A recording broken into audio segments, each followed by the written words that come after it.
Okay, in this video we're going to cover someone creating an account, being assigned as a wholesaler, and then you getting an email, them getting an email, and then you going back in and updating their account.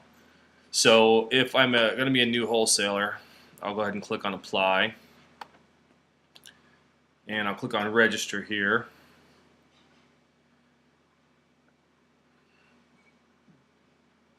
And now I'll look down here and you'll see that the new sequential numbers in place here. So let me just go.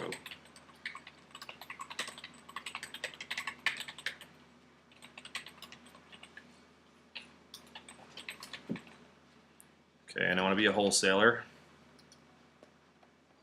And I put all my information in here.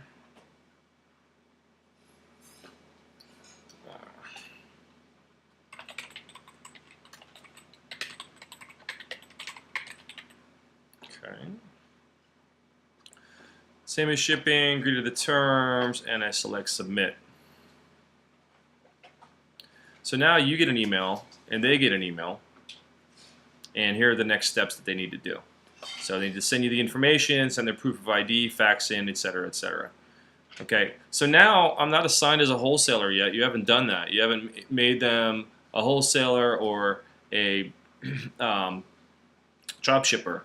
So if I'm the customer and I go to my account right now and click on it, I'll actually see what I'm applying for, new wholesaler, and that my account status is in pending, and this is my account number. Okay, so now I can do the basics, look at stuff, right? But I really can't do anything great. If I go back to the storefront, and I just do a search for any of the products here. Let me just look up Adidas here.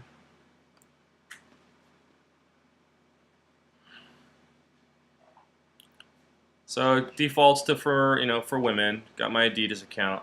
Now I still can't see the pricing because I'm just a basic customer. Okay, so now in your infinite wisdom, you decide to make me a wholesaler after I send in all my documentation.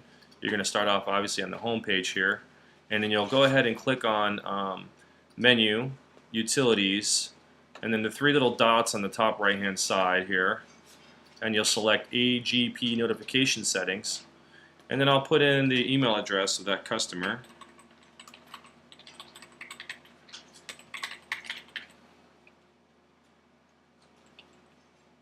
Okay, search customer, and I want them to be wholesaler, and I want them to be wholesale price group, and wholesale email, and I select assign. Okay. So now I should have gotten an email. You get an email saying welcome, you're a new wholesaler, etc.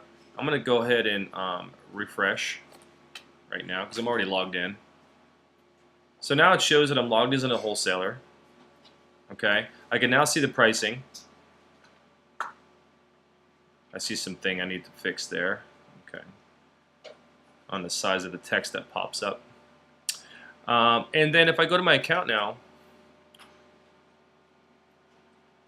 I see that, hey, welcome Jay, you're logged in as a wholesaler, blah, blah, blah. I am going to actually add the account number onto this page too. But it's been approved. And maybe I should put the approval status on this page too. But anyway, they can run reports, they can look at order history, etc., etc. Now they can actually go through and look at the pricing and place orders. Once they place the order, they can go to add to cart, and it'll only allow them as a wholesaler to add up to $200. They have to have at least $200 in there set in order to be able to order. They go through the same process, add the cart, they go through the checkout process, it checks their address, etc. Okay, they finish the order. Now, what you do after they are approved is go into the customer after you send them that email. And if you notice, it still says new wholesaler and it doesn't have the approval date. So I would just go ahead and update that just for your own So now you know they're not the new wholesaler. Put the approval, so you know what date they're approved, you know, whatever, right? And save, and then you're done. Now, if that person places an order, you go into the order fulfillment, and you'll see their